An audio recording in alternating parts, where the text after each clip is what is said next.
নমস্কার। মিঠুন দা হেল্পলাইন আমাদের education YouTube channel এবং আমাদের ফেসবুক পেজ মিঠুন সরকার থেকে সকলকে স্বাগত জানাই। আমরা দেখতে পাচ্ছি যে বর্তমানে অনেক সাহিত্যিক উঠে এসেছে, বিভিন্ন সাহিত্যিক দেখতে পাচ্ছি, বিভিন্ন গল্প লেখক, বিভিন্ন অথর দেখতে পাচ্ছি। তো আমার কাছে গত পরশুদিন থেকে মানে শয়ে শয়ে এসএমএস আসছে, দাদা সবাই 1 নম্বর পাওয়ার জন্য, প্রাথমিক শিক্ষক নিয়োগে সবাই 1 নম্বর পাওয়ার জন্য সবাই বিভিন্ন রকম সার্টিফিকেট তুলছে অবৈধভাবে। তারা লেখক নয় কিন্তু লেখক হচ্ছেন, এরকম আমার কাছে রিপোর্ট আসছে। আমার কাছে হাজারো রকম এসএমএস, হাজারো রকম স্ক্রিনশট, হাজারো রকম ভয়েস যেগুলো এসছে, যেগুলো হয়তো আমি আপনাদের শোনাতে পারছি না। তো শুধু এটুকুই বলছি যে এরকম আমরা দেখতে পাচ্ছি, আপনারা উপরে স্ক্রিনশট দেখতে পাচ্ছেন, যেটা আমি সব ঢেকে রেখে দিয়েছি কারণ এটা একটা প্রাইভেসি ব্যাপার আছে। তো এরকম অনেকেই নাকি সার্টিফিকেট তৈরি করছে এবং সেটা বুঝতেই পারছেন যে এগুলো যারা করছে তারা হয়তো বুঝতে পারছে। তো আমাকে বারবার করে বলছে যে দাদা, যারা লেখক, প্রকৃত লেখক তারা সুবিধা নিক, ঠিক আছে, যারা প্রকৃত লেখক তারা সুবিধা নিক, কিন্তু যারা লেখক নয়, তারা কেন সুবিধা নেবে? তারা কেন সাহিত্যিক হতে যাবে? তারা কি করে সাহিত্যিক হলো? যারা কোনদিন সাহিত্যিকের জানে না তারা সাহিত্যিক হয়ে যাচ্ছে, তারা লেখক হয়ে যাচ্ছে। এটা কি করে সম্ভব? এটা কি করে পসিবল? এরকম আমার কাছে কিন্তু রিপোর্ট আসছে। আর যারা এই সার্টিফিকেট গুলো বানাচ্ছেন বা বানিয়েছেন বা বানাবেন বলে ভাবছেন বিভিন্ন অসৎ উপায়ে, তো আমি মনে করি এটা প্রথমত ঠিক নয়। দেখুন, প্রথম কথা, অসৎ উপায়ের জিনিস অসৎ উপায়েই বেরিয়ে যায়। আর যে সার্টিফিকেটটা বানাচ্ছেন, শুধু আমি এটুকুই বলবো, আমি আপনাকে না বাধা দেবো, না আপনাকে রুখে দেবো, আমি শুধু কয়েকটা কথা বলবো, একটু মন দিয়ে শুনবেন। তারপর যদি মনে হয় অবশ্যই অসৎ উপায়ে বানাবেন। আপনারা হয়তো দেখুন, কিছুদিন আগেই আমার নামে একটা বাজে এরকম একটা কমেন্ট উঠে এসেছিল, আমার নামে তুলেছিলেন আপনারা। আপনারা বলতে কেউ কোনো একজন ব্যক্তি সচেতনমূলক ভাবে।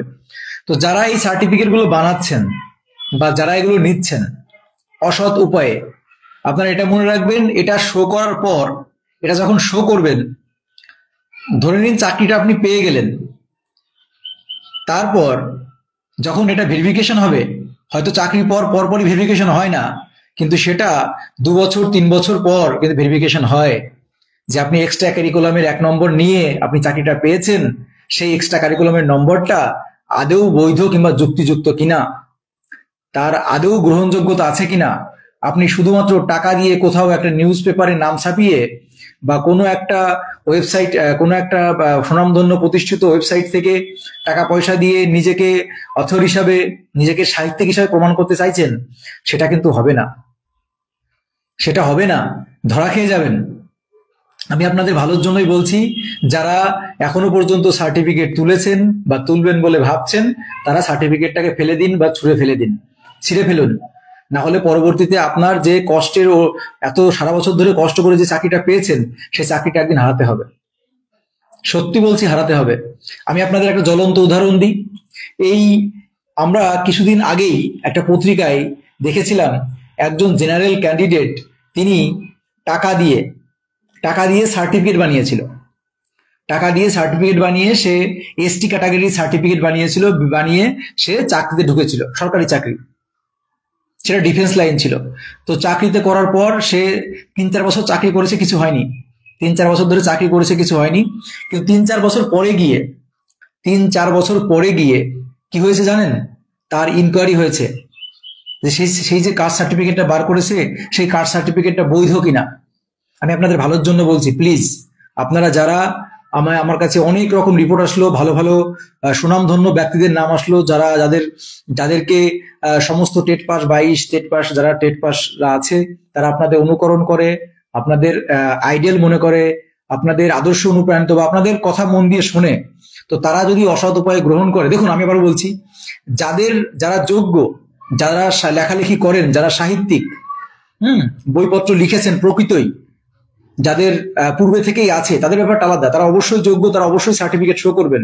কিন্তু যারা এই ইন্টারভিউকে লক্ষ্য করে সার্টিফিকেট তৈরি করছেন বা সার্টিফিকেট বানাচ্ছেন বা সার্টিফিকেটের জন্য অভিসন্ধি পথ খুঁজে বেড়াচ্ছেন, তাদেরকে অনুরোধ করব, নিজের চাকরিটা খোয়াবেন না, নিজের চাকরিটা খোয়াবেন, শুধু এটুকুই বলবো।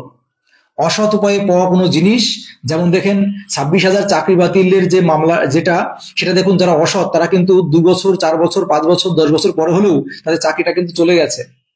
তো আপনারা ভাববেন না যে আমি কোনো একটা জায়গা থেকে একটা এক্সট্রা কারিকুলামের 1 নম্বর নিয়ে আমি র্যাঙ্ক করব, বাড়ির কাছে চাকরি করব, আমার সিলেকশন হয়ে যাবে সিলেকশন, তখন হয়তো কিছু হবে না, কিন্তু 2-4 বছর পরে আপনার চাকরিটা যখন চলে যাবে তখন আপনার ফ্যামিলি থাকবে, আপনি বিবাহ করবেন, আপনার সন্তান থাকবে বিভিন্ন, তখন কিন্তু আর কোনো পথ খোলা থাকবে না, তখন আর পথ খোলা থাকবে না।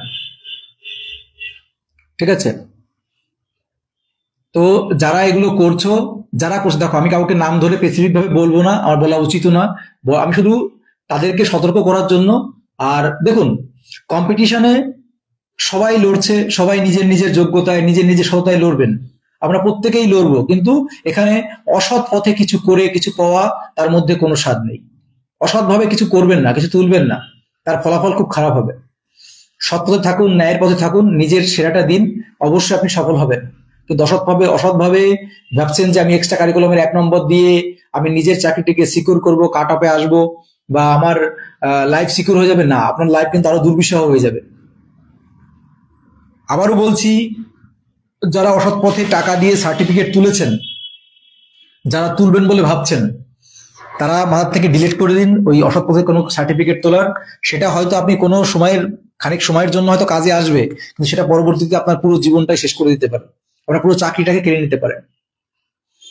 আর যারা, আবারও বলছি, আমার কাছে যে সমস্ত ফটোগুলো আসলো, যে সমস্ত স্ক্রিনশটগুলো পাঠালো, যাদের নাম দেখতে পেলাম, তো তাদের কিন্তু প্রত্যেককেই কিন্তু আইডিয়াল ভাবে 22 স্টেট 23 স্টেট তাদের পথ চলা, তাদের দেখানো পথ দেখেই ছুটছে এরা। তো কিছু কিছু নাম আমার দেখে খুব খারাপ লাগলো। আবারও বলছি, দেখুন, যারা এর মধ্যে যারা যোগ্য, যারা প্রকৃতই লেখক, তাদের সার্টিফিকেট থাকাটা স্বাভাবিক। যারা কোনোদিন লেখালেখি করেনি, যারা কোনোদিন লেখক নয়, যারা সাহিত্য নিয়ে কোনোদিন চর্চা করেনি, যারা বাংলার স্টুডেন্ট নয়, যারা কোনো এই সম্বন্ধে কোনো অভিজ্ঞতা নেই, তারা যদি এইসব বই নিজেকে নাম তোলে, এইসব সার্টিফিকেট জোগাড় করে, তাহলে কিন্তু সেগুলো থাকবে না। সেগুলো আপনার চাকরি আজ গেলেও যাবে, কাল গেলেও যাবে। এই জন্য অসৎ উপায় থেকে বেরিয়ে আসুন, নিজের যোগ্যতায়, নিজের কোয়ালিফিকেশনে নিজের প্রতি বিশ্বাস রাখুন, এবং সকলেই কম্পিটিশন করবে নিজের নিজের যোগ্যতায়, এবং অসৎ উপায়ে কেউ কোনো পদ গ্রহণ করবেন না, সার্টিফিকেট জমা দেবেন না। কিছুদিন আগেই দেখুন, আপনাদের এই একটা ভয়েস ভাইরাল হয়েছিল, যেখানে এই সার্টিফিকেটের প্রসঙ্গ এসেছিল, যে এই নাকি এক্সট্রা কারিকুলামের সার্টিফিকেট, তোমার হচ্ছে অনেকেই বিভিন্ন জায়গা থেকে, বহুলার নাম, বিভিন্ন জায়গার নাম উঠেছিল, যে সেখান থেকে সার্টিফিকেট সবাই তুলছে। তো অনেকের নাম ছিল, তার মাঝে দেখলাম কোনো একজন বদমাইশি করে, কোনো একজন সচেতনমূলক ভাবে আমার নাম ঢুকিয়ে দিয়েছে, মানে মাঝখানে আমার নামটা বলেছে। তারপরে সে মাপ চেয়েছে যে করেছে, কিন্তু আমি তাকে চিনিও না, জানিও না, আর আমার কোনো, সত্যি ভাই, আমার কোনো এক্সট্রা কারিকুলাম সার্টিফিকেট নেই, আর আমি কোথা থেকে কিছু করিও না, আমার নামে যারা মিথ্যা কথা বলেছে। আর যারা এগুলো করছে তাদের বিরুদ্ধে ব্যবস্থা তো অবশ্যই, যারা যোগ্য আছে তারা অবশ্যই নেবে, যারা যোগ্য আছে, যারা যোগ্য, যারা ন্যায্য পথে আছে, তারা কিন্তু কেউ কাউকে ছেড়ে দেবে না, ছেড়ে কথা বলবে না। তো এই জন্যই বলছি, আপনারা ওই অসৎ উপায় না গিয়ে সৎ পথে থাকুন। নিজের কিছুদিন বাদে আপনাদের নোটিফিকেশন আসতে চলেছে, আপনারা একটা দিকে ধ্যান দিন, যে ভ্যাকান্সি কি করে বাড়ানো যায়, ভ্যাকান্সি কি করে বাড়াতে পারি, সেদিকে ধ্যান দিন দয়া করে।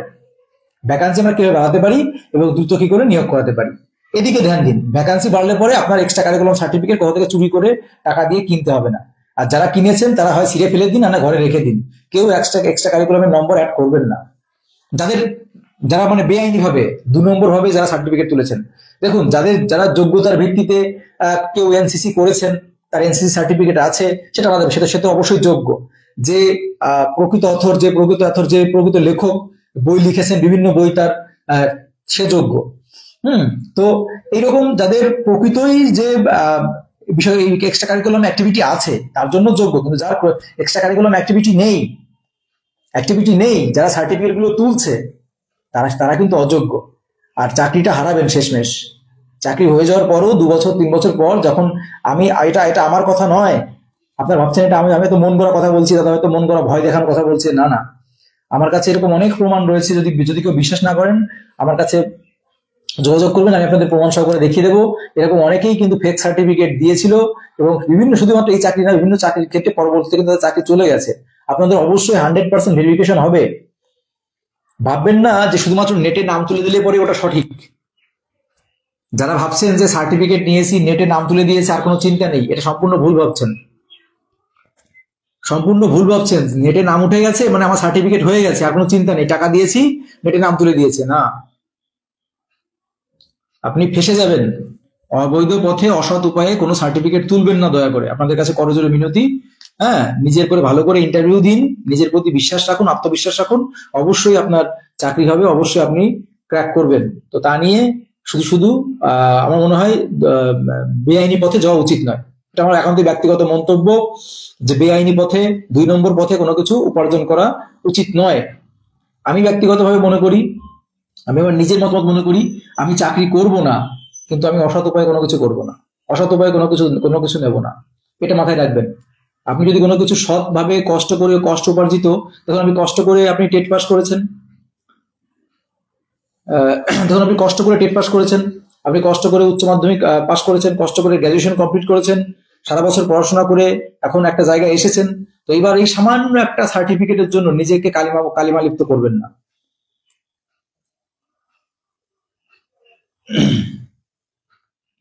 বুঝতে পারলে? তো এই জন্যই সকলকেই অনুরোধ করছি। হ্যাঁ, এই জন্য সকলকে কি সুদীপ কি বলছো যে উনিও এক কবি লেখক, চিনে রাখুন নোবেল পাওয়ার জন্য। বুঝলাম না তুমি কি বলছো সুদীপ বিশ্বাস। তো শুধু আমি এটুকুই বলবো যে যারা অসৎ উপায়ে এই সমস্ত সার্টিফিকেট গুলো তোলার চেষ্টা করছেন বা তুলেছেন, তাদেরকে অনুরোধ করব তারা এই পথ থেকে বেরিয়ে আসুন, এবং যে সার্টিফিকেট যারা তুলে ফেলেছেন সেই সার্টিফিকেট কখনোই কিন্তু শো করবেন না, নিজের চাকরিটি হারাবেন। শুধু এটুকুই বলবো, নিজের চাকরিটি হারাবেন। অনেকেই হারিয়েছে ফেক সার্টিফিকেট দিয়ে। আমাদের এদিকেই একজন আছেন অনেক পুরনো, তিনি কিন্তু একটা সময় কাস্ট সার্টিফিকেট ব্যাপারটা বলছি, কিন্তু এইরকম যে কোনো সার্টিফিকেট আপনি যখন শো করবেন, সেটা যদি কোনো সময় যদি প্রমাণিত হয়, প্রমাণিত অবশ্যই হবে, হয়তো এখন না হোক 2 বছর পরে, 2 বছর পরে না হোক 3 বছর পরে, যদি সেটা ফেক হয়ে থাকে অবশ্যই কিন্তু সেটা প্রমাণ হবে। এইটুকু শুধু বললাম। এই জন্য আপনাদের কাছে করজোড়ে মিনতি, আপনাদের কাছে অনুরোধ, আপনারা কেউ অসৎ উপায়ে সার্টিফিকেট তোলার চেষ্টা করবেন না। আর এসবে যদি যারা কেউ প্রলোভন দিয়ে থাকে, এইসব প্রলোভনে পা দেবেন না। আবারও বলছি, যারা প্রলোভন দিচ্ছে সমস্ত প্রলোভনে পা দেবেন না। বলছেন নেতারা কি বার করছে, তো সবাইকেই বলছি, দেখুন আমি শুধুমাত্র যে একজন দুজনকে নয়, সমস্ত ক্যান্ডিডেটদের, সমস্ত প্রার্থীদের, সমস্ত টেট পাস 22, 23 বা অন্যান্য ক্যাটাগরির যত ক্যান্ডিডেট আছে, আমি মনে করি অসৎ উপায়ে কোনো কিছুই গ্রহণ করা উচিত নয়। এবং তার পরিণতি হয়তো সাময়িক সময়ের জন্য ভালো মনে হয়, কিন্তু পরবর্তীতে তার কিন্তু একটা বড় খারাপ ইফেক্ট পড়ে। এটা মনে রাখবেন, অবশ্যই মনে রাখবেন যে আপনি হয়তো চাকরিটা পেয়ে যাবেন, কিন্তু সেই চাকরিটা আপনি হারিয়ে ফেলবেন, আজ নয়তো কাল হারাবেনই অসৎ উপায়ে যদি সার্টিফিকেট। আমি এটুকু বলেই বেরিয়ে যাব। আমি লাস্ট একটা কথা বলে বেরিয়ে যাচ্ছি। আপনারা যারা অবৈধ উপায়ে সার্টিফিকেট বার করেছেন, আপনারা যারা নিজে যোগ্য না হয়েও, সেটা আপনাদের সাহিত্যিকের সার্টিফিকেট হোক, সেটা এক্সট্রা কারিকুলামে আপনাদের খেলাধুলার সার্টিফিকেট হোক, ড্রয়িং এর সার্টিফিকেট হোক, নাটকের সার্টিফিকেট, যে কোনো সার্টিফিকেট, এনসিসি হোক, যা হোক না কেন, এই সমস্ত যে 5টা ক্যাটাগরি রয়েছে, এই 5টা ক্যাটাগরি যে কোনো ক্যাটাগরি যদি একটা অবৈধ উপায়ে সার্টিফিকেট আপনি বার করে রাখেন বা বার করেন, তার পরিণতি কিন্তু আপনার ভবিষ্যৎ খারাপ করে দেবে, আপনার জীবন কিন্তু শেষ করে দেবে। কারণ এখন হয়তো প্রমাণিত হবে না, কিন্তু পরবর্তীতে যারা এটা পরবর্তী যখন এটা হিয়ারিং হবে, 100% এটা ভেরিফাই হবে, এবং এটা যেভাবে তোলপাড় হচ্ছে তাতে কিন্তু ভেরিফাই হতে পারে, অবশ্যই হয়। দেখুন, যে কোনো চাকরির ক্ষেত্রে অবশ্যই আপনি মাধ্যমিক পাস কিনা, আপনি অরিজিনাল বোর্ড থেকে মাধ্যমিক, মানে সঠিক বোর্ড থেকে মাধ্যমিক পাস করেছেন কিনা, আপনার মাধ্যমিক সার্টিফিকেট ফেক কিনা, আপনার ডিএলএড সার্টিফিকেট ফেক কিনা, এগুলো কিন্তু অবশ্যই যাচাই বাছাই হয়, ভেরিফিকেশন হয়। তো সেটা যখন ভেরিফিকেশন হবে তখন কিন্তু বিপদ পড়ে যাবেন। বোঝা গেল? তো এই জন্য সকলকে অনুরোধ করব, আপনারা একটা বিষয়ে ধ্যান দিন, সেটা হলো ভ্যাকান্সি বাড়ালে পরে আপনাদের না এক্সট্রা কারিকুলামের দিক ছুটতে হবে, না আপনাদের অন্য কিছু নিয়ে ভাবতে হবে। এইসব ভাবনা বেরিয়ে এসে আমি মনে করি আপনারা স্বচ্ছতার সঙ্গে, সকলেই যোগ্য, সকলেই হবু শিক্ষক, সকলেই নির্দিষ্টভাবে নিজের যোগ্যতার পরিচয় দিন এবং চাকরিটি ছিনিয়ে নিন সরকারের কাছ থেকে। তো এখানে নিজেদের মধ্যে শুধুমাত্র কোলাহল না করে আমি বলবো, আপনারা কেউ যারা অবৈধ উপায়ে সার্টিফিকেট তুলেছেন তারা কেউ এগুলো সাবমিট করবেন না। যখন আপনাদের আবেদন শুরু হবে তখন কেউ সাবমিট করবেন না, এটুকুই বলছি শুধু। তো যাই হোক, এটাই ছিল আমার বক্তব্য যে যারা অবৈধভাবে সার্টিফিকেট তুলেছেন, অবৈধভাবে সার্টিফিকেট তোলার চেষ্টা করছেন, এগুলো বন্ধ করুন। আর এগুলো যদি করে থাকেন তাহলে একদিন না একদিন আপনার চাকরি যাবে। ভেরিফিকেশন তো 100% হবেই। আপনার মাধ্যমিক পাস করেছেন কিনা, আপনি যে এক্সট্রা কারিকুলাম সার্টিফিকেট দিয়েছেন সেটা বৈধ কিনা, সেটা অবশ্যই যাচাই বাছাই হবে। আপনি ভাবছেন যে আমি নেট থেকে টাকা দিয়ে নেটের মাধ্যমে নাম তুলে দিয়েছি আর হয়ে যাবে, তা ওইরকম তাহলে আমি প্রমাণ দিই, তাহলে আপনারা দেখবেন যে অনেক ফেক বার্থ সার্টিফিকেট ধরা পড়েছে, অনেক ফেক বার্থ সার্টিফিকেট ধরা পড়েছে। কেন? সেগুলো তো নেটে নাম ছিল। কেন ধরা পড়েছে? কেন ধরা পড়ছে? আপনার যতই নেটে নাম থাক, আপনার অথেন্টিকিটি আছে কিনা সেটা দেখা হবে। আপনার সেটা অথেন্টিকিটি আছে কিনা সেটা একটু দেখা হবে, কিন্তু সেটা কিন্তু চেকিং হয় ভেরিফিকেশনের সময়। শুধুমাত্র সার্টিফিকেট নিলেই হয় না, তার পিছনে গোড়া সূত্র দেখা হয়। তো এই জন্যই বলছি যারা এটা করছেন তারা বেরিয়ে আসুন এখান থেকে, এবং যাই টাকা পয়সা খরচ করছেন শুধু শুধু এসব খরচ না করে ইন্টারভিউর দিকে ধ্যান দিন, ভালো করে প্রিপারেশন নিন। হ্যাঁ, প্রত্যেকে সৎ পথে নিজের চাকরিটা ধরুন। তো আমাকে প্রচুর শিক্ষার্থীরা রিকোয়েস্ট করলো যে দাদা এরকম ভাবে দেখতে পাচ্ছি সকলেই এরকম এক্সট্রা কারিকুলামের সার্টিফিকেট তৈরি করছে, আমার কাছে অনেক রকম স্ক্রিনশট আসলো। তো অনুরোধ করবো আপনারা কেউ এসব পথে যাবেন না প্লিজ। ভালো থাকবেন সকলে।